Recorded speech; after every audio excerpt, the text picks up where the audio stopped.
സുഗന്ധവ്യഞ്ജനങ്ങളുടെ റാണിയായിട്ടാണ് പൊതുവെ ഏലക്ക അറിയപ്പെടുന്നത്. എന്നാൽ ഏലക്കായ്ക്ക് വിപണിയിൽ മികച്ച വില കിട്ടുമ്പോഴും പ്രയോജനമില്ലാത്ത അവസ്ഥ തുടരുകയാണ് കർഷകർ. മാത്രമല്ല, റീപൂളിംഗ് എന്ന കള്ളക്കളിയിലൂടെ ഏജൻസികൾ കോടികളാണ് കൊയ്യുന്നതും. റീപൂളിംഗ് എന്നതുകൊണ്ട് അർത്ഥമാക്കുന്നത് കർഷകർ പതിക്കുന്ന ഏലക്ക ലേല ഏജൻസികളും അവരുടെ ബിനാമികളായ കച്ചവടക്കാരും ചേർന്ന് ലേലത്തിൽ പിടിച്ച് വീണ്ടും ലേലത്തിൽ പതിപ്പിക്കുന്നതാണ്. ഇതിലൂടെ നടപ്പിലാകുന്ന പ്രധാന തന്ത്രം എന്നത് വിൽപ്പനയ്ക്കെത്തുന്ന ഏലക്കയുടെ അളവ് ഉയർത്തി നിർത്തി ദൗർബല്യം ഇല്ലെന്ന് വരുത്തി തീർക്കുകയും വില ഉയരാനുള്ള സാധ്യത തടയുകയും. ഈ കള്ളക്കളിയിലൂടെ പ്രധാനമായും നേട്ടം ലഭിക്കുന്നത് ഉത്തരേന്ത്യൻ വ്യാപാരികൾക്കും ഏജൻസികൾക്കുമാണ്. ഓൺലൈൻ ലേലത്തിൽ വില എത്ര ഇടിഞ്ഞാലും അത് ഉത്തരേന്ത്യൻ വിപണിയിൽ വില കാര്യമായി കുറയില്ല എന്നതാണ് യാഥാർത്ഥ്യം.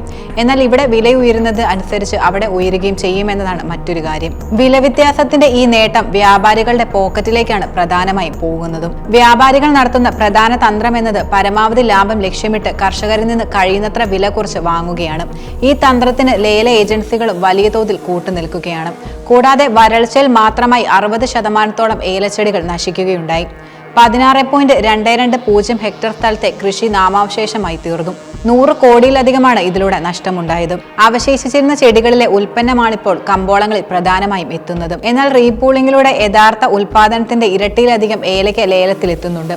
വരൾച്ച ഉൽപാദനത്തെ സാരമായി ബാധിച്ചതാണ് പ്രധാനമായും ഇപ്പോൾ വില ഉയരാനുള്ള കാരണമായി വിലയിരുത്തുന്നത്. വിൽക്കാൻ കയ്യിലില്ലാത്തതിനാൽ കർഷകർ അതിന്റെ പ്രയോജനം ലഭിക്കുന്നില്ല എന്നതാണ് ഏറ്റവും വലിയ പ്രതിസന്ധി.